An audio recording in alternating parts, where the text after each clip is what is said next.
Welcome back.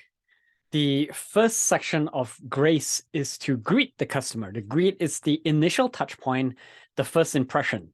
That could be the very first interaction that you have with them, or it could be the first opening statement that you have in an ongoing interaction that you have with the customer as well.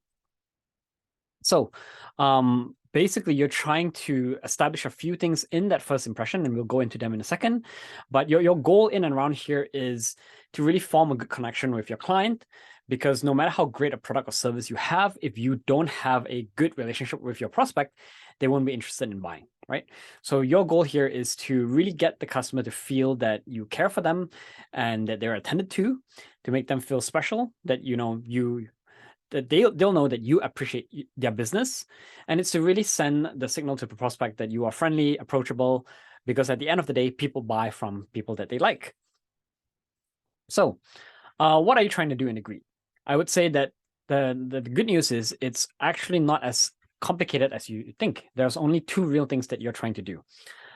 First of all, understand that the first impression is something that happens very quickly.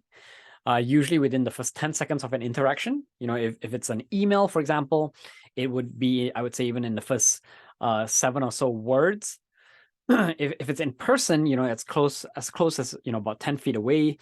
If it's a website, it's things that are happening above the fold, those kind of things, right? So if it's email, you're looking at like the subject line, the first line that they read, those kind of things. So two things that you're trying to do. Number one, you're trying to build rapport with the customer.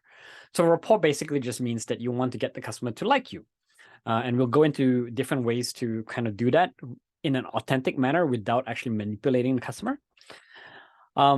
Because the general principle is that people buy from people that they like. And the best way to be likable is to signal to someone that you are similar to them.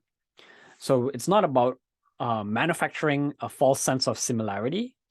But you want to be able to hone in on common items or shared values that either you or your customer have.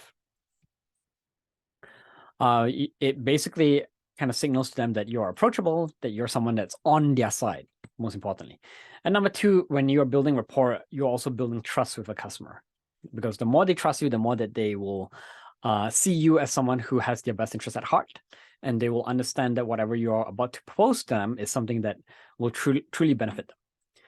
It shows the customer that you care for them, shows the customer that they are special, and like I say, on their side.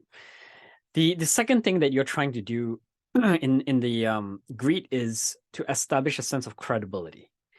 And there are many different ways, many techniques to do this, but the key goal here is if you build credibility, number one, it feeds back into the trust. The customer will trust you, but also you're showing and demonstrating to the customer that you are not only an expert in the field, but also someone who is passionate about the solution that you have.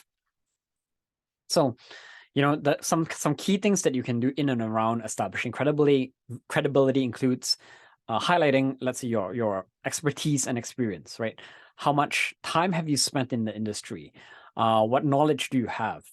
And then not only the expertise, but also demonstrating that not only are you an expert and not only are you doing it because it's your job, but you're actually passionate about the actual, either the technology, the solution, or the industry, not just passionate about your company, because naturally everyone will know that, of course, you're supposed to be passionate for your company that you're representing.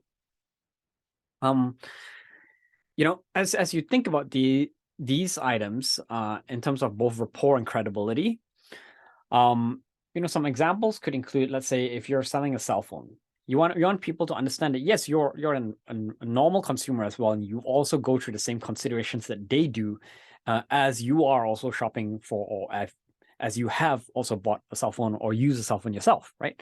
So the idea here is demonstrate that you're in the same space as them, you can relate to them, and you if anything, understand what the landscape better than they might. It's not so much about kind of doing a power play where you're trying to use credibility as a sense of authority or power over them. It's more about building that trust through the credibility.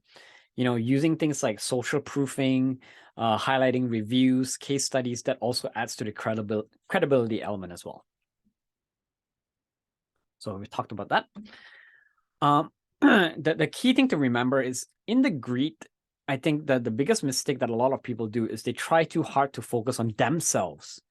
They try too hard to highlight their key achievements or talk a lot about the company. You are trying to focus on them, right? So you want to be able to understand who your prospect is. If it's not through directly questioning them, you should have already done your research. But you want to be able to address those commonalities, right? You want to be able to relate to them, be an active listener. If let's say, if it's the case that, let's say, you have some key similarities that are true, that are honest, then you can bring those out. If let's say someone says, oh, you love Thai food, I really love Thai food as well, then say that. But don't do it just for the sake of doing it. You want to do it if it's really the case, because if you do dive deeper into the topic, you need to be able to authentically express your interest in the topic, right?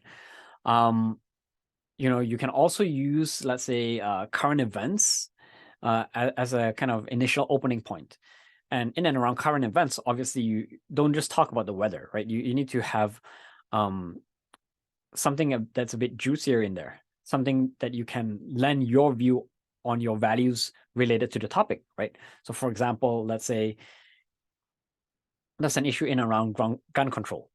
So you may have a stance and viewpoint on that, and maybe that's related to your personal values. Maybe it's also related to company values. Then don't be afraid to talk about those kind of things, because it shows the person that you're speaking to that at the end of the day, you're just human as well, and it's not purely there for the transaction. At the end of the day, all you're really trying to do is make them feel welcome, and it's not about the sale. So don't focus on, like, is this a number I can get? Can I convert this customer? Take all of the stress off your shoulders and focus on really actively listening. And when I say active listening, it's not listening for the sake of replying, but it's really listening for the sake of understanding, right? So don't hold on to or latch onto things just for the sake of, like, oh, that's something really interesting, I think I can address that, I think I can highlight how I'm similar in that way. You want to really empathize with the customer and really understand and relate to them. One simple exercise that you can do, more of a mental exercise that you can actively do on an ongoing basis, is to notice and acknowledge something about someone and mention it to them, right? It has to be something that you sincerely admire, and this helps get you into the habit, especially if you're not generally comfortable with or familiar with the concept of giving praise or talking about something that you truly admire, honestly admire about someone. So this is one tip you can try out.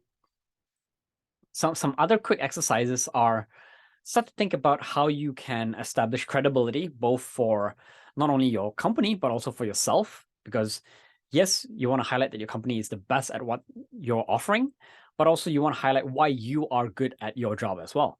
So it could be, like I mentioned before, like your experience, your passion, number of customers you work with, those kind of things. So think about some credibility points that you can lean on and highlight. And yeah, I think that's pretty much it for kind of exercises. Some other key tips before we move on into talking about the research and how to uncover customer needs. Over here, like I said before, it's about them, not about you. It's really about getting them to be open, because it's difficult to interview and get them to share more if they don't feel comfortable, if they don't trust you, right? So yep, that's it for the greet component. In the next video, we'll go into research, where we'll focus a bit more on, now that you've established a relationship, how do you move on to the next step? Before I jump into the research piece, I want to remind you that this greet can happen in the initial first contact point, but it could also just be like every time you jump on a call with your existing customer, or even your prospect that you've spoken to before, you're trying to do the same thing, right? You're really trying to make them feel welcome, make them like you, and make them trust you as an expert.